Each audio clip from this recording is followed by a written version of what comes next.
with our first panel discussion on the topic Environmental Law and Sustainability, Balancing Economic Development and Environmental Protection. I would like to welcome on stage our first panelist, Mr.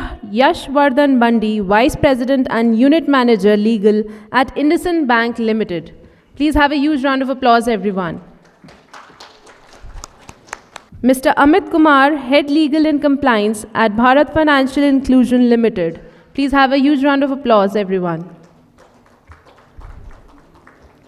Ms. Himani Gupta, Head Legal and Compliance, India and South Asia at Cambridge University Press and Assessment India Private Limited. Please give a huge round of applause, everyone. And the moderator for this panel, Mr. Raghavendra Verma, Group Head Legal Compliance and Company Secretary, ISON Group. I think he's joining us virtually. Good morning, everyone. I'm audible. Yeah. My name is Yashwardhan Bandi. I am part of Indusland Bank Legal Department, Vice President Legal. I take care of corporate legal matters in Indusland Bank, primarily project finance and international banking. I have been in the banking and finance industry as an in-house counsel for about 17 years now. And I primarily worked on project finance, international banking, and corporate banking matters. So I'm primarily a corporate banking lawyer, not on the litigation side. So this is my introduction. I don't know to Mr. Amit Kumar. Yeah. Good morning, everybody. Myself, Amit Kumar, and actually I represent the Bharat Financial Inclusion Limited as a head legal and compliance, looking after legal and compliance for last 19 years in different bank and financial institutions. Thanks. Thank you, Yash, and thank you, Amit. Welcome all. I believe that this panel is going to discuss and give you lots of insight on what are the different ESG practice which banking and regulatory regime has been proposed for the different corporates. I'm Himani Gupta. I'm from Cambridge University Press and Assessment. I would be talking and giving you an insight on what is the role of press and the publishing house on educating young minds and the children about the environmental issues. Because I believe if we will be able to prepare our young minds for the future, we will be able to tackle lots of issues at the grassroots itself. So over to you, Raghavendra ji, for your introduction. Good morning, everybody, and my sincere apology, I was not able to come because of some urgent issue. Right now I'm in Egypt. So I'm Raghavendra Kumar Verma, and I am the Chief Legal Compliance and Risk Officer, and as well as the Group Company Secretary of the ISON Group. ISON Group is into IT and the BPO sector, and it is present in across 52 countries across globe, Asia Pacific, Middle East, and Africa.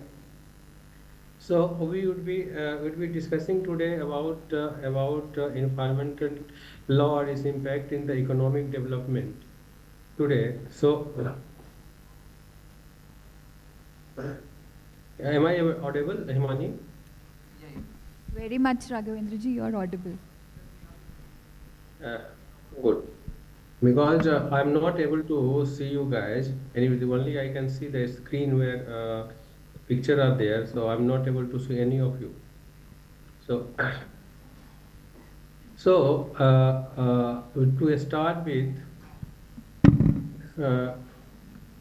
environmental law, ESG these days. Environmental law is the part of the ESG these days, and ESG refer to the environmental, social, and governance consideration. Entire world these days is very much concerned about changes in the climate and its impact on that humankind, not only related with the economic condition and economic development, entire humankind. But we'll limit our discussion today only with respect to the environmental law and the impact of the climate change across us, impacting us, impacting the economic condition, economic development. So I would start with Mr. Amit. Amit, these days so many regulation is coming across the world, like UN is personally UN is developing a lot of guidelines on the environment ESG aspect, I would say, like UN Global Compact, UN Sustainable Development Goal, UN Principle for the Responsible Investment. Similarly, that the European Union has come up with that law ESG regulation in 2020. It has implemented EU taxonomy regulation, the non-financial reporting directive NFRD.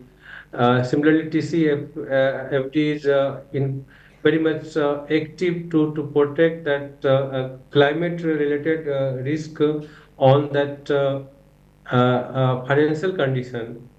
US SEC has published some reporting requirement in US for the companies.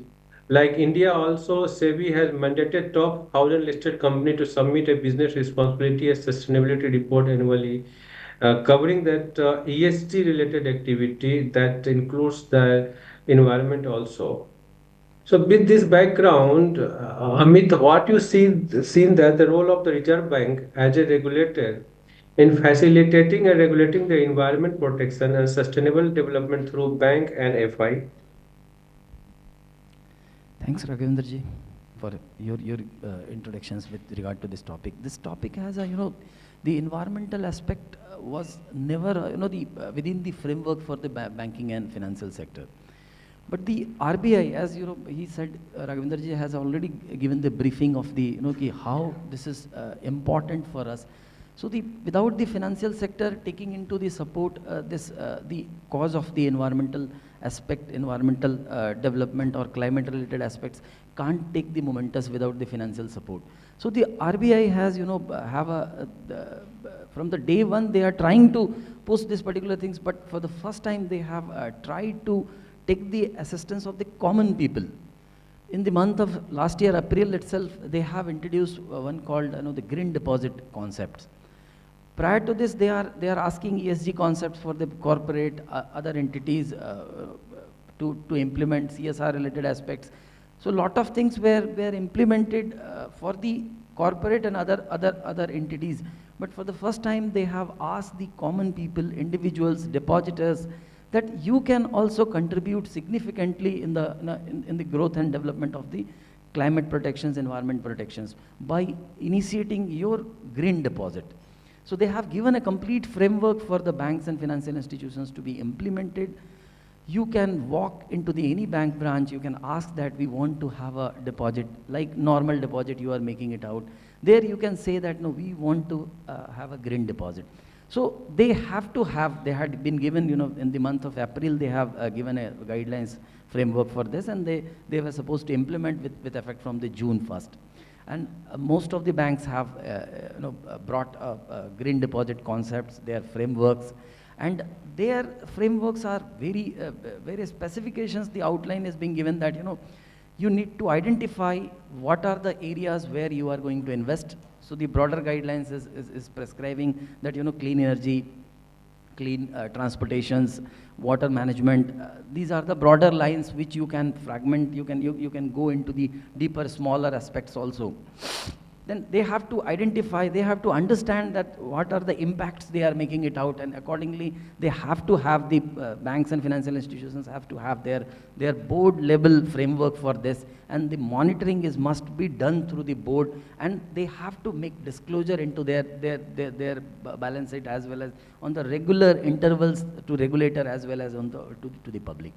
So this is a wonderful initiations by the RBI so that you can get your support to the environmental protections by way of your normal deposits and all. So it's a wonderful kind of things which we see in coming days to come up. It will be giving you all a sense of belongingness to the environment, sense of credit towards your duty towards the environment, to giving back, return back kind of things. Thank you very much. Yeah, banking is really playing a lot to protect the environment. Like I can quote here: the HSBC Bank committed billions to finance the sustainable project. IFC is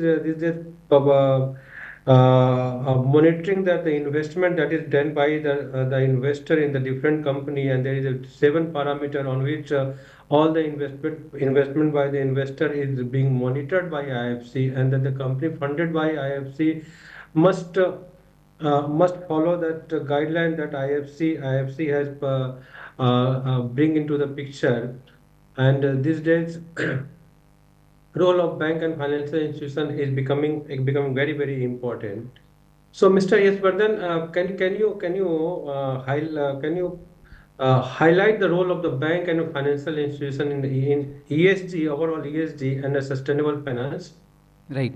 As Amit rightly said, the context, Reserve Bank of India has recently come up with green deposit guidelines. Apart from that, the expectation from the banking and financial industry is every company, including banks, financial institutions, they have their own risk management policies. Okay.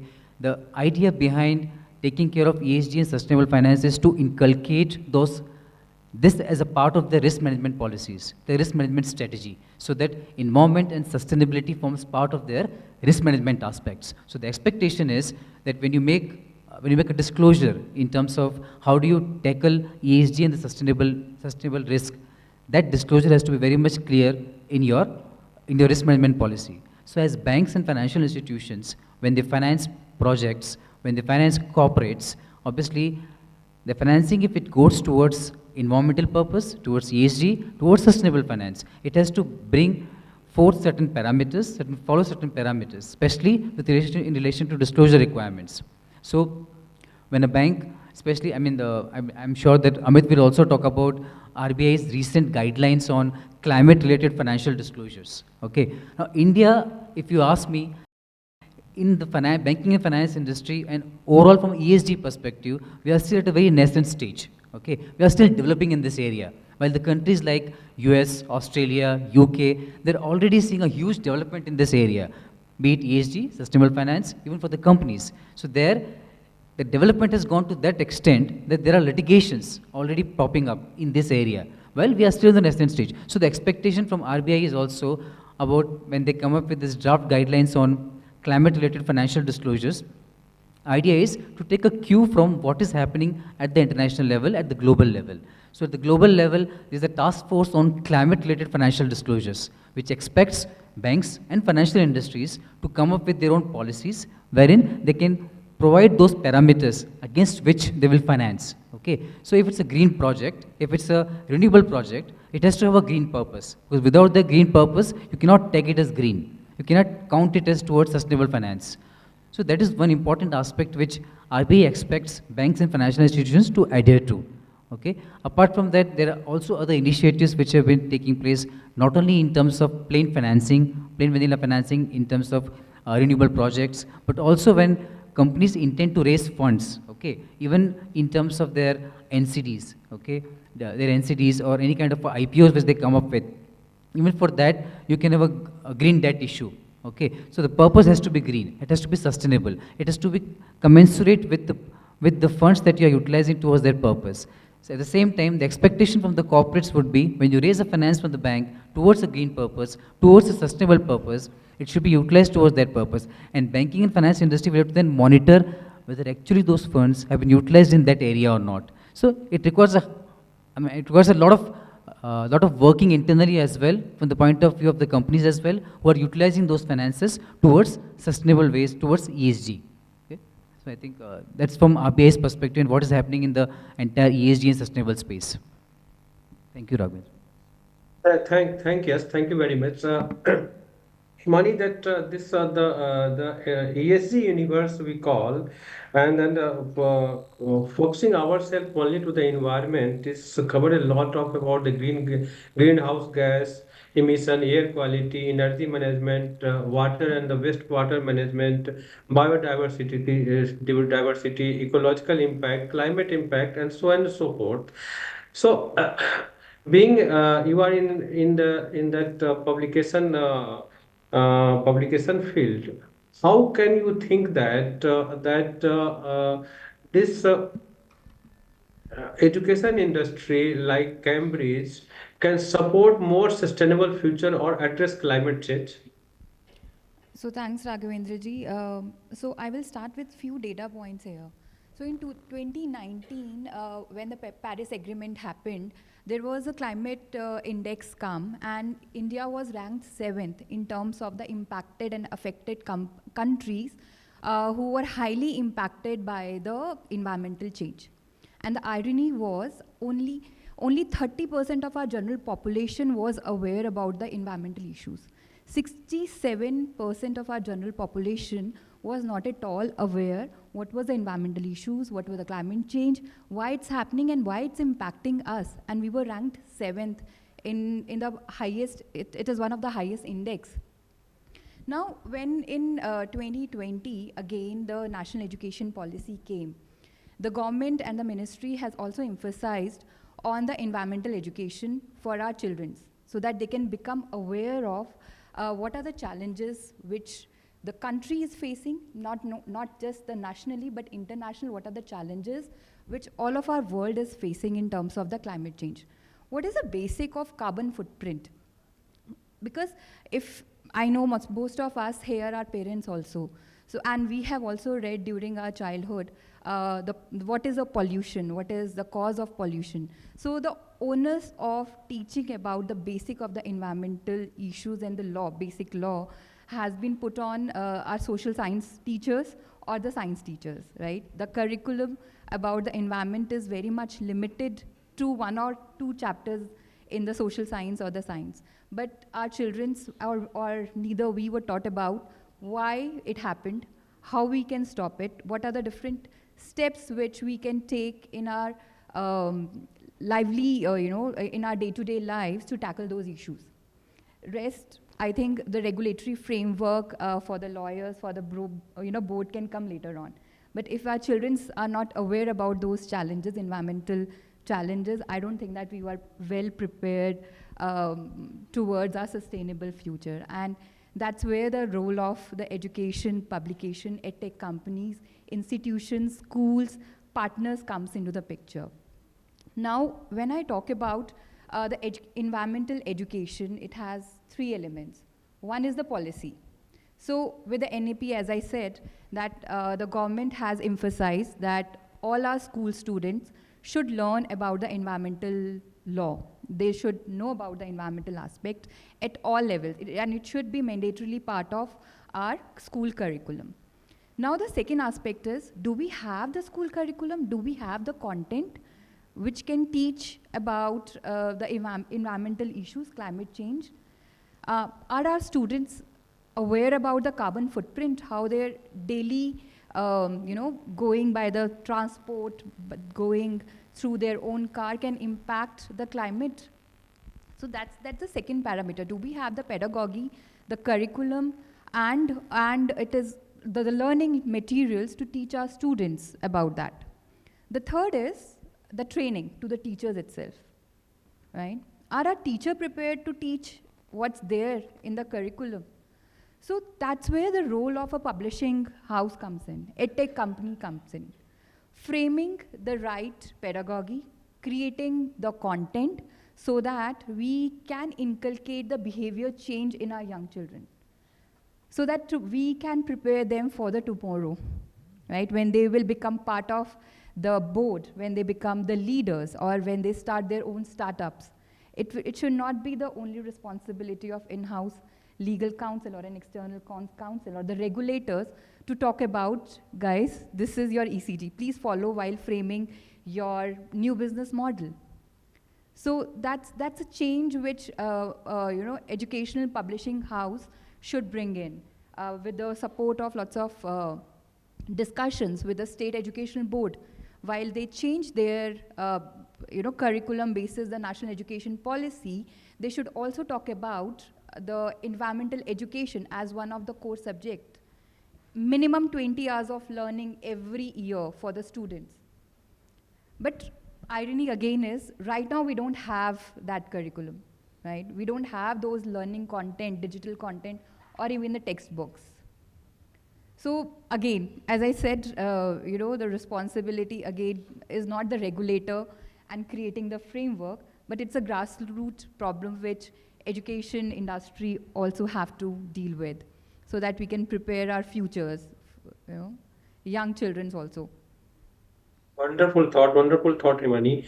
And I will request audience, if you have any question, if you can ask any question to our esteemed panelists there, present on the podium. And any point of time, you can raise hand and ask question. And people who join on online, they can also put their question on the chat box. So we'll take it in the course of the discussion. Thank you, Mani. I'm sure that We have one question Cambridge. from the audience. Yeah, please go ahead. Yeah. Can someone give the mic? We have one extra mic here.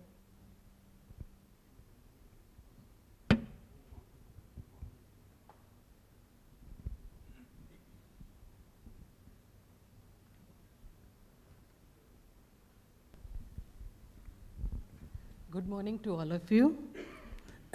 I'm Lakshmi Singh, a practicing lawyer in Delhi NCR in the area of civil as well as environment and family law. I'm representing my law firm, A.K. Singh and Associates, and we are doing a lot of work in the area of environment law.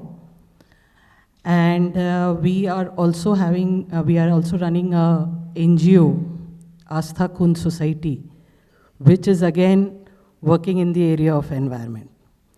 So I chose this a session to learn a lot from you all, and it was a real good experience to know that how finance areas and the academic areas are contributing in the area of environment through their own means and how they are doing it.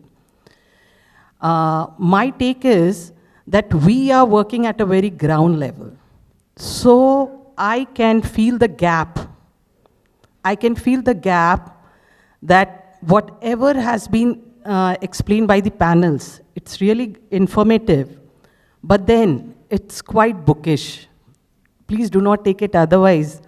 But sir, it is a bit bookish in the sense that when we are working at ground level, we come across the real environmental issues, and we have come to the conclusion that it is basically a behavioral problem, more of a behavioral problem. Like in Delhi, we are working on please do not use plastics and use cloth bags, and the proper disposal of e-waste. We are working on those areas. We are also working for the water pollution and have got very favorable orders through NGT for our clients. And it has been implemented also. So, sir, I feel that let's bridge that gap. And instead of, those bookish way, we can make a lot of awareness programs. Like we do a lot of awareness programs in school, colleges, public places, and that is much more required. For example, in just 2022, plastic was banned in July 22 by the government. But now if you go and see in the marketplaces or anywhere at the ground level, the plastic has not been banned actually. And that banning can only be done through our behavioral actions. Can I add Ma'am, your what point you is have well said? taken.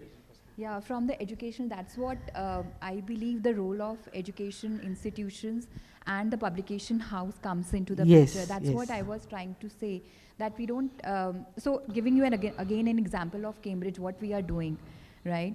So we have curated a Cambridge Climate Quest program, and which is a free of cost program.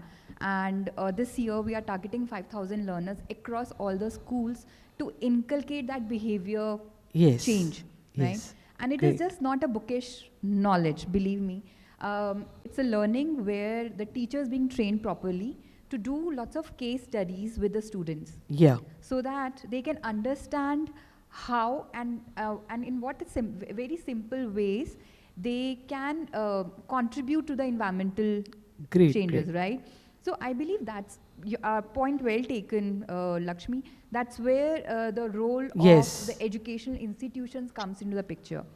And the more important, is the role of the parents to teach the right behavior to the Yeah. young children. They act what they will see. So that's a top to Yeah, bottom Himani, approach. Yeah. I believe yeah, it's Himani, not the that I want regulatory to add here. framework. Sorry to cut it short because we have to cover a lot of point. That very rightly said that the parents' roles comes into the picture here. Like once long back, Abdul Kalam, our past president Abdul Kalam has said that if three people who try their best, they can eradicate the terrorism from the world. That's mother, father, and the teacher. Here also the role of the mother, father, and teacher. Teacher means school comes into the picture to properly educate and to the next generation how to take care of the environment. I am sure that Cambridge is doing best, and the people sitting you like sitting there must be motivating the people in the Cambridge to take it more further. Thank you, Mani, for that. Your so Thank you. I will take it forward from here, and I want to quote one. Thank Lakshmi also for your question. I'll add to her. I'll add to her one thing. Yes. See, first of all, I appreciate your comment and feedback on front. It's very good. See, we should be upfront on saying if things are not in a correct thing. But I'll say you that the RBI has. I said that you are making deposits. Financial sector works, or even the industry works on the bank's money and all. So we deposit our money, and bank in another way give loan to the others. Like you have a plastic bags related aspects. So you are saying that people are still using the plastic bag, but now there is a chances of that somebody may come up with the biohazard bags. Yes. So that is if you are setting up a biohazard bag industry, the bank will finance you. And that your green deposit money will go into that. Definitely. So you are the common people. If you are depositing 100 rupees in your bank, you can decide, this is what the education's kind of things now people are being educated. The government RBI has come up with that. That earlier what is happening, we used to go, what is the rate of interest? The highest rate of interest, I'll invest. But now you will go to the bank, when you will walk into the bank, you will ask that, no, I will deposit my money into the green deposit only. So the green deposit means your end user, you are ensuring that, it will be given to the environmental protections related aspects only. So it will be completely, and you will be given a green certificate for that you are investing into the green deposit. So the persons who is willing to the water cleanness related aspects, those who are working in the green energy, those who are working into the clean transportations, and so many plethora of the areas are being defined. In that all, that money will be invested, and bank has to classify that these are the monies, this much money we have collected from the public, and these all are being invested into these areas. So you can think of that, when you are going for taking a loan for starting your startup for some green revolutions area, you were not being able to be given because this is not a profitable area, this may not be required. Bank might have earlier used to say no to that, but now they can't say, because this money will only be invested into these all areas, no other area. Okay. Thanks. Thank you. Thank you. So moving ahead now, so we have to concern about the timing of the session also. Thanks. So we will move forward, and that moving towards that the second round of this discussion that will cover about the risk and the responsibility towards. And I will start with that one case. Like that Volkswagen case in 2015, then when it came to know that the regulator came to know that the Volkswagen had installed a software in its diesel vehicle to cheat the emission test, and that when they came to know this impacted Volkswagen and it's impacted in a huge way. It's a severe damage, reputational damage, financial damage, and billions of dollars of fine was imposed on the Volkswagen, and the significant loss in the market value also. So with this, Amit, as you mentioned right now, that RBI has come up with some regulation and to corporate to follow. So can you highlight also that whether the Reserve Bank of India identify climate related financial risk and what they are doing that for the financial stability?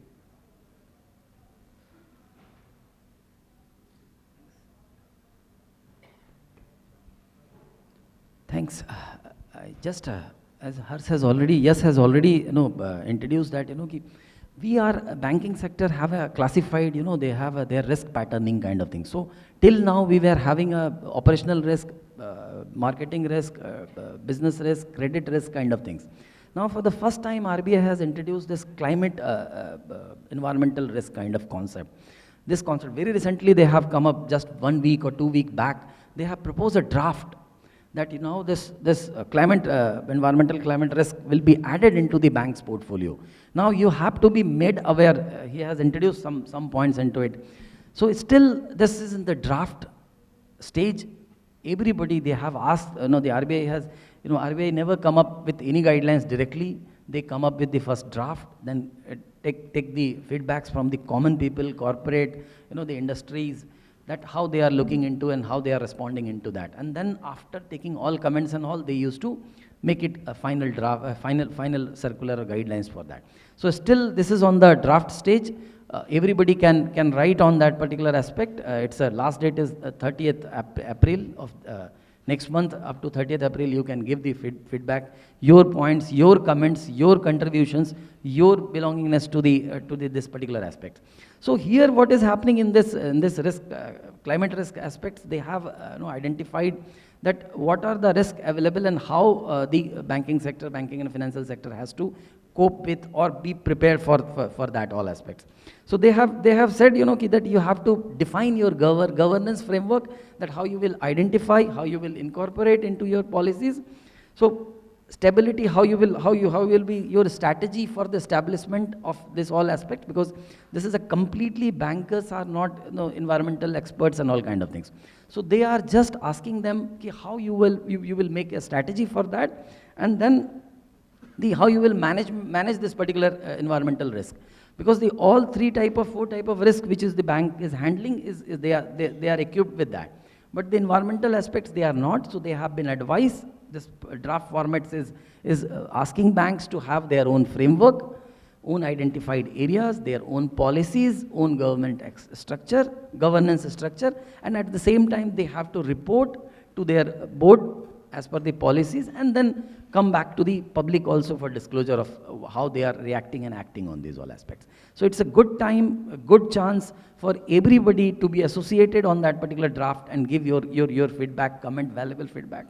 I believe RBI will take up your all aspects to come up with the final guidelines. Thanks. I mean, there is some guideline already by the TCFD, the Task Force of the Financial Disclosure. I believe that RBI was taking into the consideration of that also. So, this recommendation are very well recognized across the globe. So, moving forward, what you think, how to balance between the environmental law concern and sustainable finance?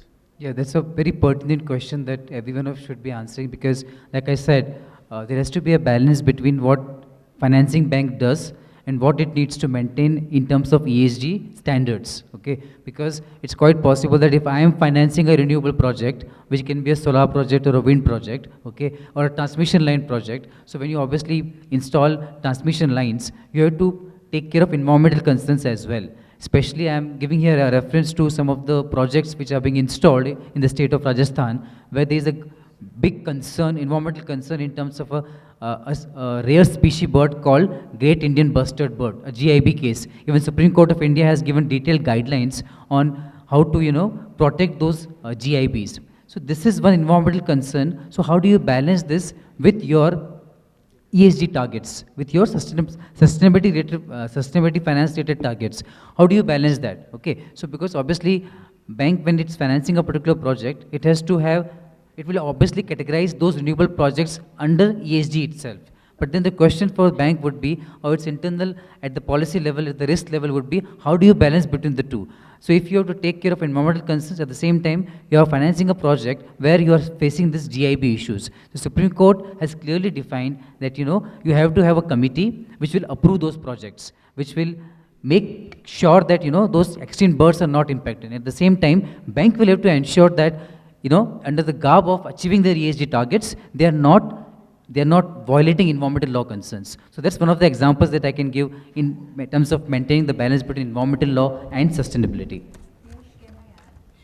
So I heard Wonderful, Amit. wonderful. And Raghav, Mani, just do you want to add something here? Yeah. So thank you, Raghav. Like Amit and Yash said that financial regulators have already put a reporting mechanism that corporate have to disclose their ESG, disclosure, what kind of environmental impact they are going to have with regards to their upcoming projects.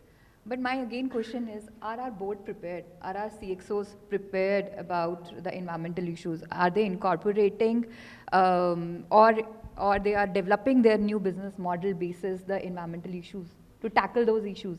Our leadership are sustainable enough? So that's where the grassroots issues are. Regulators, whatever the regulators can curate to tackle the environmental issues.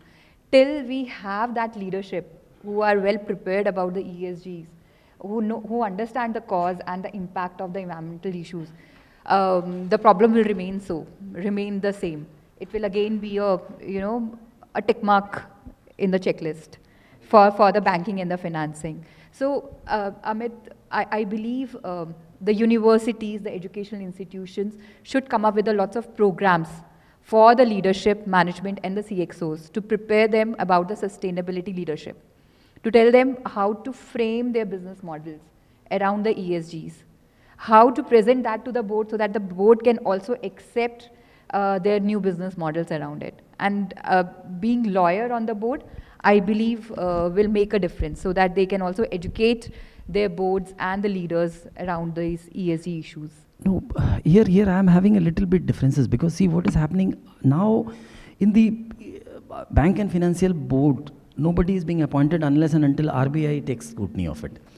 RBI ensures. It's not just banking and the financial, I'm talking about the more corporate side. Are corporate ready? Are our leaders ready? Independent director, see, in all corporates, what is happening, if you look at this, the new Companies Act and all, so that mandate that you need to have a woman director, you need to have an independent director, and independent director backgrounds must be there from the ESG and all. So they are very thorough nowadays, and they are going up, you must have to have your CLO, your CCO, your company secretary. Yes, see, upgradations might be required. Yes, the only thing is it should not be tick in the box compliance. No, after 2013, no, it's not no more the tick box only kind of things. It has become more on because if you look at Companies Act, this says we do not want only tick box. We want, the policies must be there in line and the processes must be defined how you are complying to these particular things. No end result. We want to see the processes for that. Thanks.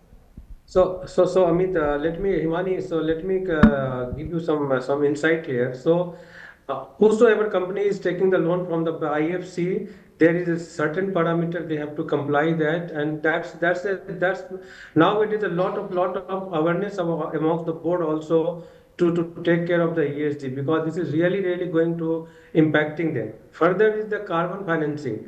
So if you have the low carbon emission, there is a carbon financing there also. So that's there. So in this line also, Himani, the next question from you, that what you think about that your particularly that education institute can reduce that carbon footprint through the CSR initiative? I think as Amit have just said that there are under the Companies Act there are lots of requirements which have comes in. So when you see the Schedule 7, it also emphasizes on the environmental projects as one of their CSR objectives. 2015 SDGs, UN has issued the Sustainable Development Goals, and there are certain, I think, goals which is noteworthy. Like SDG 13 is very direct in terms of the combat climate change and its impact. SDG 6 talks about universal access to the safe and affordable drinking water. SDG 9 talk about the sustainable industrialization, which has a clear implication coming from the regulators. Also, SDG 12 talk about sustainable consumption, ensuring access to clean and affordable energy. So I believe that should not again be taken as the project which corporates have taken due to the regulatory framework, but it's again taken as an opportunity for the corporates to reduce their carbon footprint due to the lots of industrialization. And I was looking at one of the report yesterday, in 2021 and 2022, almost 1,000 plus CSR projects have been undertaken under the category of sustainability environment, right? And the projects were like rejuvenating ponds, forests, creating a urban forest in the cities, which is through the Miyawaki techniques, creating a biodiverse parks. So these were some of the projects which corporates can think under their CSR initiatives and the project to combat the climate change. And this could be one of, I can understand it could be a drop in the ocean, but still a step can make a lots of difference. So CSR could be one of, the areas where corporate can think and take a serious measures towards the environmental changes. Thank you very much, Himani. And the last question to yes, because we have exceeded our time. So sorry for that. But last question, yes, what do you think that the in-house lawyer, in-house counsel can contribute in their sustainable development and the ESG activity? Yeah, that's a very pertinent and important question. And to just keep it short, obviously, as lawyers, when we advise on these kind of issues, first of all, we have to be aware about the basic principles that apply in ESG and sustainable finance. So there are international APLMA guidelines and principles on green on green loan principles, sustainability linked loan principles. Okay, so we should be aware of those principles, because it is basis those fundamental principles that you devise any kind of a documentation either in-house or through external counsels. Because when you go ahead and do the financing for any green project, any sustainable finance project, your documentation should be crisp enough, clarifying clearly that what is the expectation from the borrower, from the company, in terms of meeting certain criterias, so that your funds are going towards green purpose, or your funds are going towards sustainable finance purpose. One part of it. Second part of a lawyer's role gets involved also in terms of product development. Okay, because as a lawyer, my role is not just to advise on the documentation. I can even advise on the various risks that can come in while the product is being devised in-house or internally by the bank, by the various product teams. So when they come up with different questions in terms of their products, I can advise them, if you're devising this product, say for example, green deposit, with Amit gave an example. So if you are coming up with a green deposit, you have to be aware about what RBI prescribes about green deposit. What are the RBI guidelines? You have to have a board approved policy. So when they come to me as an advice, I will definitely give them an advice that without having a board approved policy, you cannot go ahead with that product. So as a lawyer, my role comes in not only in terms of equipping them with good documentation, but also advising them on the correct product guidelines, correct regulatory aspects, which are part and parcel of any kind of an ESG product or a sustainable finance product. So that's my take on it. Thank you. Thank you. Yes, thank you very much. Thank you very much. And in fact, or indeed, the in-house lawyer role is very, very important to decipher the various environmental laws and the regulations are placed like on the state level and the Indian government level and the world level and union level, and advise the board how to adhere to this law, these rules, this regulation, and contribute to that the overall sustainable developments of the country and the people of the country. Thank you very much. Thank you very much. It's one wonderful panelist. Thank you each one of you, and thank you audience for your questions. If any questions you can ask, and otherwise we can just end this session. So to all our distinguished panelists, as we are time bound, we'll have to end this panel right here. And I would like to thank all of you for this eye-opening session. I would also like to thank Mr. Raghvendra Verma for joining us virtually. So huge round of applause everyone for all our panelists for giving such beautiful insights.